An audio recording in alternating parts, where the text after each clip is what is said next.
Assalamualaikum warahmatullahi wabarakatuh. Ahlan sahlan wa marhaban bikum di qanati Fudiyatul Lughatil Arabiyyah. Jumpa lagi dengan channel Kafu Bahasa Arab, tempatnya belajar bahasa Arab mudah, asik dan menyenangkan. Pada video kali ini kita kembali belajar bahasa Arab dari nol pada seri yang ke-6 ya. Pada pertemuan yang ke-6. Nah, pada pelajaran sebelumnya kita telah menyelesaikan pembahasan kata benda, kata kerja, huruf ya. Nah, di pertemuan yang ke-6 ini kita akan bahas kalimat yang sempurna. Nah, apa sih kalimat yang sempurna itu? Saksikan sampai akhir bahasannya. Baik, perhatikan di sini al-jumlatul mufidah, kalimat yang sempurna. Baik, kita akan berikan pengertian yang sederhana ya, agar kita bisa pahami dengan mudah. Nah, apa sih kalimat yang sempurna atau al-jumlatul mufidah dalam ilmu nahwu? Perhatikan di sini. Al-jumlatul mufidatu hiya at-tarkibul ladzi yufidu faidatan tammah wa tusamma kalaman. Ya. Jadi al-jumlatul mufidah, jumlah mufidah hiya adalah at-tarkib, susunan atau gabungan kata alladzi yufidu faidatan tammah, yang memberikan makna yang sempurna. Wa tusamma kalaman, atau biasa juga kita sebut dengan ucapan. Dengan ucapan.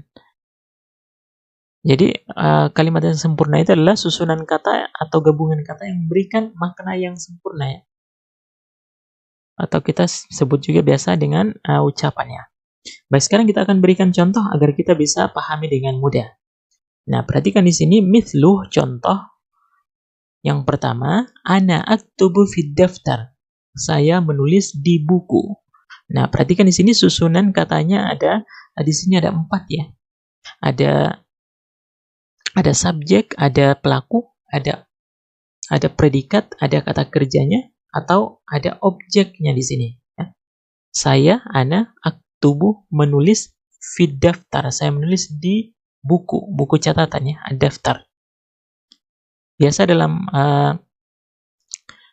bahasa Indonesia itu SPOK ya, subjek, predikat, objek ya. Kalau bahasa Arabnya fa'il, kemudian fi'il dan maf'ulun bihi. Nah, ini contoh yang pertama. Kalau kita mengatakan ana aktubu fid daftar, saya menulis di buku catatan, maka kita paham. Ini namanya yufidu faidatan tammah, memberikan makna yang sempurna. Jadi orang nggak bertanya lagi. Gitu. Orang sudah paham kalau kita mengatakan ana aktubu fid daftar. Baik. Kita masuk pada contoh yang kedua adalah at-talibu maridun. Siswa itu sakit. Nah, ini pola kalimat namanya mubtada khabar. Yang pertama mubtada, bentuknya ma'rifah, bentuknya diketahui, tandanya dengan alif lam. Siswa itu berarti orangnya sudah ditahu. Maridun, sakit. Nah, kalau kita mengatakan at-talibu maridun, siswa itu sakit, maka ini sudah memberikan yufidu faidatan tammah, memberikan makna yang sempurna. Jadi kalau kita mengatakan at-talibu maridun, siswa itu sakit, kita sudah paham. Maka itu namanya al-jumlatul mufidah. Paham ya? Ini namanya bentuk kalimatnya adalah mubtada yang pertama, yang kedua adalah khobar. Khobarnya itu tanpa alif lam. Kalau mubtada dia harus ada alif lam kalau bukan nama orang atau nama tempat. Kalau selain nama orang atau nama tempat maka dikasih alif lam ya. Baik. Kita masuk pada contoh yang ketiga. Perhatikan al-masjidu al-kabiru. Masjid yang besar. Nah, ini namanya polanya adalah sifat dan yang disifati. Sifatun mausuf, sifatun mausuf. Sifat dan yang disifati ya. Biasanya kalau sifat dan yang disifati diartikan yang. Al-masjidu kabiru, masjid yang besar. Tapi kalau mubtada khobar diartikan itu. At-talibu maridun, siswa itu. Nah, ini ya yang bisa kita bedakan antara mubtada khobar dan sifat dan yang disifati. Nah, semua kalimat ini kalau kita ucapkan maka memberikan yufidu faidatan tammah. Sudah memberikan makna yang sempurna. Kalau kita ucapkan orang sudah paham. Nah, itu namanya kalimat yang sempurna. Nah, baik. Sekarang kita akan masuk cara membuat kalimat ya. Cara membuat kalimat. Nah, perhatikan di sini anwaul jumlah, jenis-jenis kalimat. Anwaul jumlah. Nah, pertama, cara membuat kalimat yang pertama dengan cara al-jumlatul ismiyah. Jumlatul ismiyah. Apa sih jumlatul ismiyah itu pengertiannya? Nah, perhatikan di sini. Makanat masbuqatan bi ismin.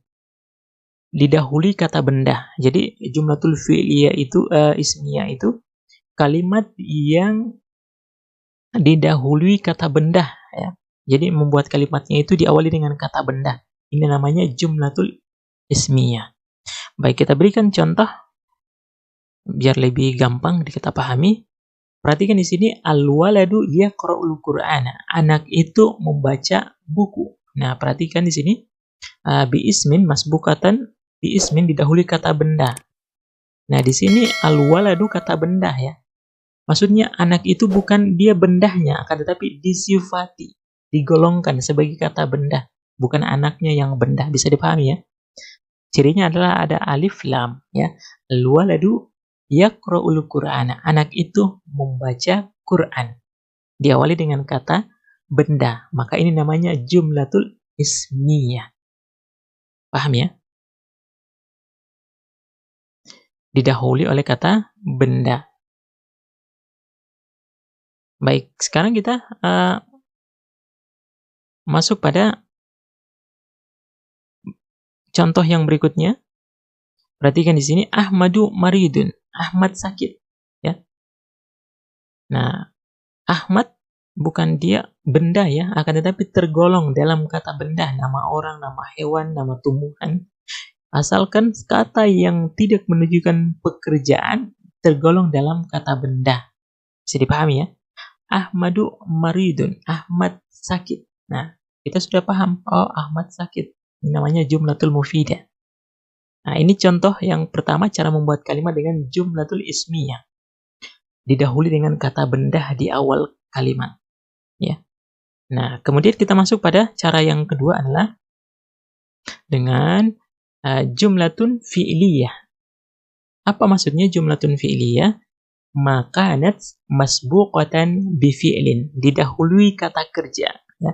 Tapi kalau ismiyah didahului kata benda, kalau fi'liyah didahului kata kerja. Kita berikan contoh. Perhatikan di sini. Didahului oleh kata kerja, ya. Nah, perhatikan di sini yaqra'u. Yaqra'u itu kata kerja, ya. Membaca. Yaqra'ul waladul Qur'ana. Nah, perhatikan kalimat al-waladu yaqra'ul Qur'an dan yaqra'ul waladul Qur'an. Ini artinya sama saja, ya. Artinya sama saja, tidak berubah. Hanya cara membuat kalimatnya saja. Nah, kalau ismiyah, pelakunya dikedepankan di awal. Atau kata bendanya di awal.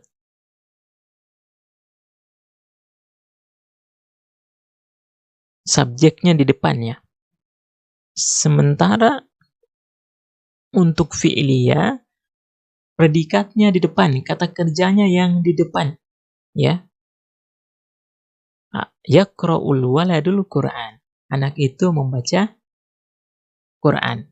Jadi terjemahannya sama saja, hanya cara membuat kalimatnya. Boleh kita memilih pakai yang ismiyah atau pakai yang fi'liyah. Bisa dipahami, ya?